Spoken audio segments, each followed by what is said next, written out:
अस्सलामु अलैकुम रहमतुल्लाहि व बरकातुहू। 10th क्लास बायोलॉजी का फ़र्स्ट चैप्टर हमने स्टार्ट किया हुआ है गैसियस एक्सचेंज। और इसके अंदर अभी तक हम जो लास्ट लेक्चर्स में बात कर चुके हैं गैसियस एक्सचेंज इन प्लांट्स और उसके बाद गैसियस एक्सचेंज इन एनिमल्स हम देख रहे थे, जिसके अंदर हमने एयर पैसेज वे और उसके बाद लंग्स के बारे में हमने डिस्कस कर चुके हैं। और उसके बाद जो अब हमारा थर्ड टॉपिक है वो है मैकेनिज़्म ऑफ ब्रीथिंग, सांस लेने का अमल तनफ़ुस। और ये हम इंसानों में देख रहे हैं कि किस तरह से होता है। तो आज का जो हमारा टॉपिक है द मैकेनिज़्म ऑफ ब्रीथिंग, और ये बोर्ड के पॉइंट ऑफ व्यू से एक इम्पोर्टेंट लॉन्ग क्वेश्चन भी है। और अगर लॉन्ग आता है तो उसके अंदर मैकेनिज़्म कंप्लीट लिखना होता है, अगर शॉर्ट आता है तो डिफरेंस आ सकता है दोनों का, ये जो बोर्ड पर लिखे हुए हैं, या इसके अलावा किसी एक के बारे में पूछा जा सकता है। तो हम ब्रीथिंग के देखते हैं कि मैकेनिज़्म होता क्या है, किस तरह से हम सांस लेते हैं। सबसे पहले आपको ये पता होना चाहिए कि जो हम सांस ले रहे हैं ना, ब्रीथिंग, ठीक है, ये एक इनवॉलेंट्री प्रोसेस है। इनवॉलेंट्री हम कहते हैं, एक होता है वॉलेंट्री और एक होता है इनवॉलेंट्री। वॉलेंट्री वो होता है जो ऐसे अफ़ाल होते हैं हमारे, ऐसे फंक्शंस होते हैं, ऐसे काम होते हैं जो हमारे कंट्रोल में होते हैं। जैसे मैं अगर हाथ हिला रहा हूँ, ये मेरे कंट्रोल में है। और इनवॉलेंट्री ऐसे प्रोसेसेस होते हैं जो हमारे कंट्रोल में नहीं होते, हम खुद ब खुद कर रहे हैं ठीक है। जैसे सांस लेने का एक अमल है, ये हम अपनी मर्ज़ी से नहीं ले रहे हैं, ये ऑटोमेटिकली जब से इंसान पैदा हुआ तब से लेकर और मरने तक ये खुद ब खुद सांस आ रहा है। इसी तरह से हार्ट बीट है, जिस तरह से उसको हम कंट्रोल नहीं कर रहे हैं कि अब हार्ट बीट होनी चाहिए और अब नहीं होनी चाहिए, वो खुद ब खुद हो रही है। तो इनवॉलेंट्री ऐसे फंक्शंस होते हैं जो कि हमारे कंट्रोल में नहीं होते, हमारी मर्ज़ी से नहीं हो रहे होते। तो इसी तरह से ब्रीथिंग भी एक इनवॉलेंट्री प्रोसेस है। उसके बाद इसको कंट्रोल कौन करता है ब्रीथिंग को? हमारे ब्रेन का एक पार्ट है हाइंड ब्रेन, आपको पता होगा। तो हाइंड ब्रेन में एक हिस्सा होता है जिसको मेडुला ऑब्लांगेटा बोलते हैं। ये जो है वो वाला पार्ट, ये हमारे ब्रीथिंग को कंट्रोल कर रहा है, ठीक है। ये चीज़ें आपको पता होनी चाहिए उसके बाद ब्रीथिंग का जो मैकेनिज़्म है, इसके अंदर अगर हम देखें तो मैकेनिज़्म ऑफ ब्रीथिंग दो मरहलों से गुजर कर जाता है, दो स्टेप से गुजर कर जाता है। एक के अंदर क्या होता है कि हम सांस अंदर लेकर जाते हैं और दूसरे मरहले के अंदर सांस को, हवा को यानी कि बाहर निकाला जाता है, ठीक है।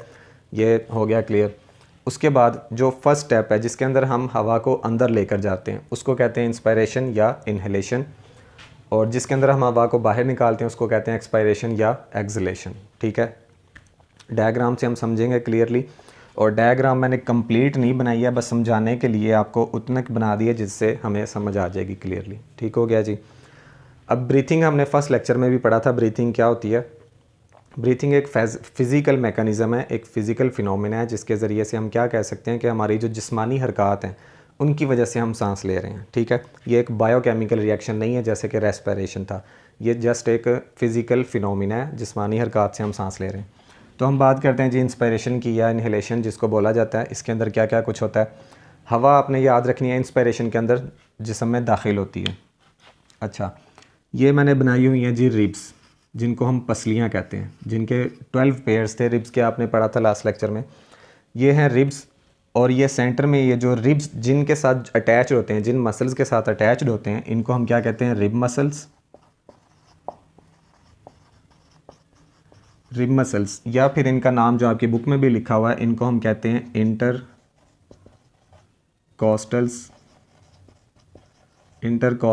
मसल्स, ठीक है जी। इंटरकॉस्टल मसल्स, ये इनको कहा जा रहा है जिनके साथ हमारी जो रिब्स हैं, जो पसलियाँ हैं, वो अटैच होती हैं जिन मसल्स के साथ, उनको कहा जाता है। अब इंस्पायरेशन या इनहेलेशन के अंदर जो हमने देखनी है कि जो तीन चीज़ें हम देखेंगे ना, सबसे पहली हमारी रिब्स, पसलियाँ, उसके बाद हमारे जो रिब मसल्स हैं, इंटरकॉस्टल मसल्स, और तीसरी चीज़ आ जाती है लंग्स। इन तीनों का इसमें क्या बिहेवियर होगा उस चीज़ को हम देखेंगे। तो वो आपको पता है कि ये रिब्स हैं, पसलियाँ, और इनको सेंटर जो जिन मसल्स के साथ अटैच है इनको कहा जाता है इंटरकॉस्टल मसल्स या रिब मसल्स। तो मैं ये रिमूव कर रहा हूँ अब, और साइड पर हम लिखेंगे अब कि क्या क्या कुछ हो रहा है। आपने ये याद रखना है, ये असल में बहुत सारी कन्फ्यूजन होती है इंस्पिरेशन और एक्सलेशन के अंदर के रिब्स जो हैं वो कॉन्ट्रैक्ट हो रहे हैं या रिलैक्स हो रहे हैं, इस चीज़ की कन्फ्यूजन होती है। तो इससे बचने के लिए आपने ये याद रखना है हमेशा कि इंस्पिरेशन के अंदर, जिसके अंदर हवा अंदर दाखिल हो रही है ना, ये कॉन्ट्रैक्शन होती है इसके अंदर, कॉन्ट्रैक्शन। और ये कॉन्ट्रैक्शन यानी कि सुकड़ना, ये किन चीज़ों की होती है कॉन्ट्रैक्शन, वो हम देखते हैं। सबसे पहले रिब मसल्स, इंटरकॉस्टल मसल जिनको कहा जा रहा था। ये जो इंटरकॉस्टल मसल्स हैं ना, जिनके साथ पसलियाँ अटैच होती हैं, ये सिर्फ यहाँ पर नहीं है, मैंने डायग्राम को आसान बनाने के लिए ऐसा बना दिया, ये सिर्फ इधर नहीं है, ठीक है। अच्छा, सबसे पहले इंटरकॉस्टल मसल्स जो हैं ये हो जाती हैं कॉन्ट्रैक्ट। इनके कॉन्ट्रैक्ट होने की वजह से जो रिब्स होंगी, पसलियाँ जो होंगी, ये भी हो जाएंगी कॉन्ट्रैक्ट। ठीक है, ये जो पसलियाँ थी हमारी ये भी कॉन्ट्रैक्ट होंगी। और जिस टाइम पर जो रिब्स हैं वो कॉन्ट्रैक्ट होंगी, कॉन्ट्रैक्ट होने की वजह से वो रायद हो जाएंगी। तो ये जो रिब्स थी हमारी, सबसे पहला पॉइंट क्या होगा कि रिब्स जो हैं वो, इधर मैं लिख भी देता हूँ कि जो रिब्स हैं ये होंगी कॉन्ट्रैक्ट, यानी कि सिकुड़ेंगी। और इनके कॉन्ट्रैक्ट होने की वजह से जो रिब्स होंगी ना वो राइज हो जाएंगी, ऊपर की तरफ को उठेंगी। ठीक है, जब रिब्स ऊपर की तरफ को उठेंगी तो उनसे क्या होगा कि चेस्ट कैविटी का जो एरिया है वो बढ़ जाएगा, इंक्रीज़ हो जाएगा।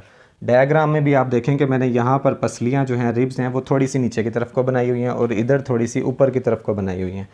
तो ये रिब मसल्स के सिकुड़ने से क्या हुआ कि जो रिब्स थी वो भी कॉन्ट्रैक्शन की वजह से वो भी थोड़ा सा ऊपर की तरफ को उठी और चेस्ट कैविटी का एरिया बढ़ गया।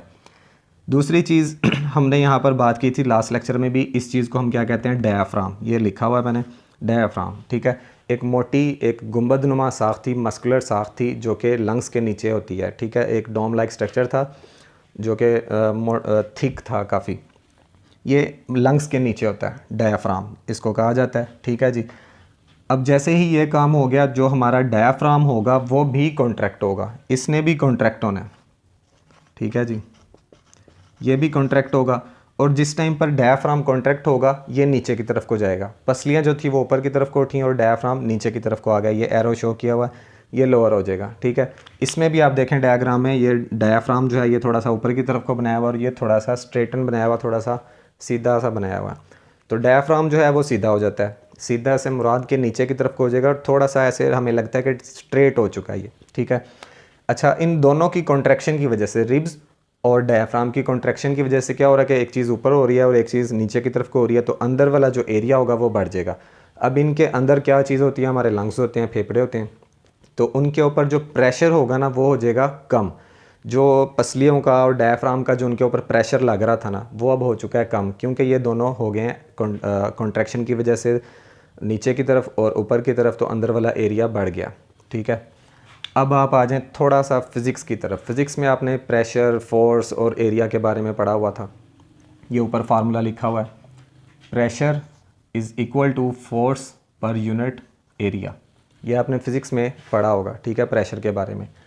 तो यहाँ पर अगर आप देखें, प्रेशर जो है वो इन्वर्सली प्रोपोर्शनल है एरिया के, यानी कि अगर एरिया कम होता है तो प्रेशर बढ़ेगा और अगर एरिया ज़्यादा होता है तो प्रेशर कम हो जाएगा। ये आपने फिज़िक्स में पढ़ा हुआ। इन्वर्सली प्रोपोर्शनल का मतलब है एक चीज़ बढ़ेगी तो दूसरी चीज़ कम हो जाएगी। यहाँ पर क्या हो रहा है कि एरिया बढ़ रहा है, चेस्ट कैविटी का एरिया इंक्रीज़ हुआ है, तो प्रेशर अंदर की तरफ क्या होगा, डिक्रीज़ हो जाएगा, कम हो जाएगा। अच्छा, अब जब अंदर की तरफ का जो प्रेशर है वो कम होगा तो लंग्स के ऊपर जो प्रेशर था, उसके अंदर जो हवा का प्रेशर था वो भी हो जाएगा कम। ठीक हो गया। तो जो हमारा एक्सटर्नल इन्वायरमेंट है ना, जो हमारे लंग्स के बाहर का इन्वायरमेंट है, उसके अंदर हवा का प्रेशर इस टाइम ज़्यादा है और लंग्स के अंदर प्रेशर कम है। ये भी अब आपने पढ़ा होगा फिज़िक्स के अंदर ही कि अगर हवा का एक साइड पर प्रेशर ज़्यादा है और दूसरी साइड पर प्रेशर कम है तो ज़्यादा से कम की तरफ हवा मूव करेगी और बहुत तेज़ी के साथ मूव करेगी। तो अब समझ लें कि ये सारा का सारा बाहर का इन्वायरमेंट है, इसके अंदर प्रेशर, जो हवा का प्रेशर है वो ज़्यादा है। तो जैसे ही अंदर का प्रेशर कम होगा, बाहर से हवा जो होगी वो बहुत तेज़ी के साथ अंदर की तरफ को मूव करेगी। एयर जो होगी ज़्यादा प्रेशर वाली जगह से कम प्रेशर वाली जगह पर बहुत तेज़ी से मूव करेगी। तो हवा दाखिल हो गई जिस्म के अंदर, फेफड़ों के अंदर चलेगी। अब इसके आगे क्या होगा, हवा के अंदर ऑक्सीजन भी है, ठीक है, और भी गैसेज हैं। तो असल में हमें ऑक्सीजन चाहिए थी और ये आपने लास्ट लेक्चर में पढ़ा हुआ कि एल्वोलाई जो है वो basic unit of respiratory system है, वो अपना काम करेंगी सारा। जैसे हमने लास्ट लेक्चर में बात की थी कि ऑक्सीजन को किस तरह से ब्लड के अंदर डिफ्यूज़ करवाया जाता है, तो वो एक अलग बात है। लेकिन हवा दाखिल हो गई, ये हो गया इंस्पिरेशन या इन्हेलेशन के, हम हवा को अंदर ले गए। उसके बाद बात आ जाती है एक्सपायरेशन या एक्सलेशन की, जिसके अंदर अब हमने हवा को बाहर निकालना है अपने जिस्म से, जिसके साथ साथ कार्बन डाइऑक्साइड भी बाहर निकलेगी। तो यहाँ पर टोटली इसका उलट हो रहा है, इसका ऑपोजिट हो रहा है। अगर आप एक याद कर लेते हैं ना, इंस्पिरेशन या इन्हेलेशन याद कर लेते हैं, तैयार कर लेते हैं, तो टोटली उसका ऑपोजिट, उसका उलट जो होगा वो एक्सपायरेशन होगा। जो काम इसके अंदर हो रहे हैं उसका उलट यहाँ पर हो रहे हैं। इसके अंदर 3 काम हुए थे, रिब्स, डायाफ्राम और लंग्स। ठीक है, सेम इसी तरह से यहाँ पर भी होंगे। अब देखें रिब्स जो हैं यहाँ पर इस साइड पर, इंस्पिरेशन के अंदर रिब्स जो थे वो इंटरकॉस्टल मसल्स की कॉन्ट्रैक्शन की वजह से ऊपर की तरफ को उठे थे, यहाँ पर क्या होगा कि जो इंटरकॉस्टल मसल्स होंगे, जो हमारे रिब मसल्स हैं, वो अब रिलैक्स हो रहे हैं। उनकी रिलैक्सेशन की वजह से जो हमारे रिब्स हैं, मैं लिख देता हूँ, यहाँ पर रिलैक्सेशन हो रही है, इधर कॉन्ट्रैक्शन हो रही थी। ठीक है, सबसे पहले जो हमारे मसल्स हैं, मैं सिर्फ अब मसल्स लिख रहा हूँ। जो मसल्स हैं वो क्या हो रहे हैं, वो रिलैक्स हो रहे हैं, और उनकी रिलैक्सेशन की वजह से जो रिब्स थे हमारे, रिब्स वो उस साइड पर, अगर आप देखें इंस्पिरेशन के अंदर, जो रिब्स जो थे वो ऊपर की तरफ को उठ रहे थे, राइज हो रहे थे, और यहाँ पर हो जाएंगे अब लोअर, नीचे की तरफ को आ जाएंगे। जैसे ये मैंने दिखाया भी हुआ है कि जो रिब्स हैं ये थोड़ी सी नीचे की तरफ को हैं, ठीक है, और यहाँ पर थोड़ा सा ऊपर की तरफ को हैं। तो रिब्स जो थे वो रिब मसल्स की वजह से, क्योंकि रिब मसल्स जो थे वो रिलैक्स हुए, उनकी वजह से रिब्स भी रिलैक्स हो गई। और तीसरी चीज़ डायाफ्राम, यहाँ पर डायाफ्राम कॉन्ट्रैक्ट होने की वजह से नीचे की तरफ को हो गया था। इसी तरह से यहाँ पर डायाफ्राम जो है, अब डायाफ्राम ये अब क्या हो गया, ये भी रिलैक्स हो गया। और जैसे ही ये रिलैक्स हुआ तो ये रिलैक्स होने की वजह से डायाफ्राम जो है वो ऊपर की तरफ को उठ गया। जैसे यहाँ पर डायग्राम में शो किया गया, जो डायाफ्राम है वो ऐसे गुंबद नुमा साख्त में अपनी वापस आ गया। यहाँ पर ये गुंबद नुमा नहीं बन रही है, ये ऐसे थोड़ी सी स्ट्रेट हो चुकी है। हमने बात की थी ना डायाफ्राम की कि एक डोम लाइक स्ट्रक्चर है, गुंबद नुमा साख्त है, तो ये अपनी गुंबद नुमा साख्त में वापस आ गया। अब इन सारी चीज़ों से क्या होगा, जो रिब्स थी वो ऐसे सुकड़ गई हैं। ठीक है, इस सुकड़ने से मुराद असल में कॉन्ट्रैक्ट नहीं हुई है, रिलैक्स हुई हैं, लेकिन ये दोबारा से अपनी जगह पर वापस आ गई। इसी तरह से डायाफ्राम भी ऊपर की तरफ को उठा, तो इन सारी चीज़ों से क्या हुआ कि साइडों से पसलियाँ भी अपनी जगह पर वापस आई, डायाफ्राम भी ऊपर की तरफ को हो गया। तो जो लंग्स थे उनके ऊपर अब प्रेशर जो है वो इंटरनली जो प्रेशर है वो इंक्रीज़ हो गया। अभी इस फार्मूला पर आ जाएं आप, क्योंकि ये दोनों एक दूसरे के इन्वर्सली प्रोपोर्शनल हैं। अगर अंदर की साइड पर प्रेशर जो है वो डिक्रीज़ हो गया, सॉरी इंक्रीज़ हो गया, अगर प्रेशर अंदर की तरफ प्रेशर बढ़ गया, इसका क्या मतलब है कि ये प्रेशर जो था वो इन्वर्सली प्रोपोर्शनल था ना एरिया के। यहाँ पर एरिया बड़ा था तो प्रेशर कम हो गया था। अब यहाँ पर क्या काम हो रहा है कि एरिया जो है वो लोअर हो गया। एरिया कम हुआ ना लंग्स के अंदर जो था वो, क्योंकि गुंबद भी ऊपर हो गया, पसलियाँ भी अंदर की तरफ को चली गई हैं, तो लंग्स जो हैं वो ऐसे सुकड़ गए हैं किस्म के। एरिया कम होने की वजह से अब प्रेशर बढ़ गया। अब थोड़ा सा फिज़िक्स की तरफ वापस जाएं। अगर किसी जगह पर प्रेशर हवा का ज़्यादा हो जाए, एक साइड पर ज़्यादा और दूसरी साइड पर कम है, तो ज़्यादा से कम की तरफ हवा मूव करती है। ये नहीं देखा जाता कि एक साइड जो है वो बहुत ज़्यादा छोटी है और दूसरी साइड बहुत बड़ी है, तो जी छोटी से बड़ी की तरफ कैसे जाएगा, ऐसा नहीं है। प्रेशर को हमने देखना है। अब यहाँ पर लंग्स का जो प्रेशर है वो है ज़्यादा, लंग्स के अंदर हवा का प्रेशर ज़्यादा और बाहर की तरफ कम है। तो अब क्या होगा कि लंग्स से जो एयर होगी वो बहुत तेज़ी के साथ बाहर की तरफ को मूव करेगी। एयर जो है वो अब लंग्स से बाहर आएगी। इस चीज़ को हम कहते हैं एक्सपायरेशन या इनहेलेशन। ठीक है, थोड़ा सा मैं रिवाइज करवा देता हूँ। इंस्पायरेशन या इनहेलेशन के अंदर रिब मसल्स कॉन्ट्रैक्ट हुए, रिब्स कॉन्ट्रैक्शन की वजह से ऊपर की तरफ को उठी, डायफ्राम कॉन्ट्रैक्ट हुआ और नीचे की तरफ आ गया। इसकी वजह से लंग्स के अंदर हवा का प्रेशर जो था वो कम हो गया as compare to external environment. तो इस वजह से बाहर से जो हवा का प्रेशर ज़्यादा होने की वजह से हवा बाहर से अंदर की तरफ बहुत तेज़ी से मूव की। ठीक है, ये सांस अंदर चला गया, हवा अंदर चलेगी, हमने सांस ले लिया, इसको कह रहे हैं इंस्पिरेशन। उसके बाद हवा ने अब बाहर आना है। जब बाहर आना है तो उस टाइम पर क्या होना है कि इसका उलट होना है। जो मसल्स थे वो अब रिलैक्स हो जाएंगे और रिलैक्सेशन की वजह से जो रिब्स थी वो अपनी जगह पर वापस आ जाएंगी, यानी कि नीचे की तरफ को आ जाएंगी। और डायफ्राम जो था वो दोबारा से रिलैक्स होगा और रिलैक्स होने की वजह से अब वो अपनी असल हालत में आ जाएगा, यानी कि गुंबदनुमा साख्त ऊपर की तरफ को उठ जाएगा। इन दोनों से क्या होगा कि जो हमारे लंग्स का प्रेशर था वो अब हो जाएगा इंक्रीज़, क्योंकि एरिया हो चुका है कम और हवा अंदर से बाहर की तरफ को आ जाएगी। तो ये टोटल हमारा मैकेनिज़्म ऑफ ब्रीथिंग है। इस तरीके से हम सांस लेते हैं। और जिस टाइम पर हम, क्योंकि ये एक इनवॉलंटरी प्रोसेस है, ख़ुद ब खुद हो रहा है, हमें ज़रूरत नहीं है करने की और हमारा ब्रेन इसको कंट्रोल कर रहा है।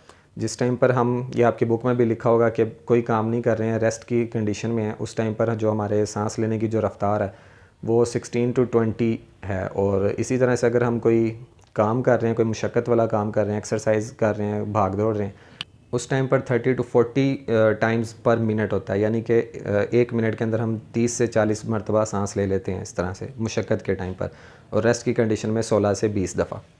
तो ये टोटल हमारा जी मैकेनिज़्म ऑफ ब्रीथिंग था। उम्मीद है कि आपको क्लियर हो गया होगा। और इसी टॉपिक के अगर आप नीचे देखेंगे ना तो आपको एक येलो कलर का बॉक्स नज़र आएगा। उसके अंदर कुछ गैसेस के नेम्स लिखे हुए हैं और बताया गया कि साथ ही टेबल में बताया गया कि कितनी, जैसे ऑक्सीजन है फॉर एग्ज़ाम्पल, उसकी कितनी मिकदार अंदर जाती है और कितनी मिकदार फिर वापस आती है बाहर। तो वो टेबल को आपने एक दफ़ा पढ़ लेना है। और अगर कोई मसला मसाइल हो, अगर कुछ ना क्लियर हुआ हो तो आप एक बार वीडियो दोबारा देख लें, और फिर भी ना क्लियर हो तो कमेंट सेक्शन में पूछ लें। इंशाल्लाह ताला मिलेंगे नेक्स्ट लेक्चर में, तब तक के लिए इजाज़त दें जी, अल्लाह हाफ़िज़।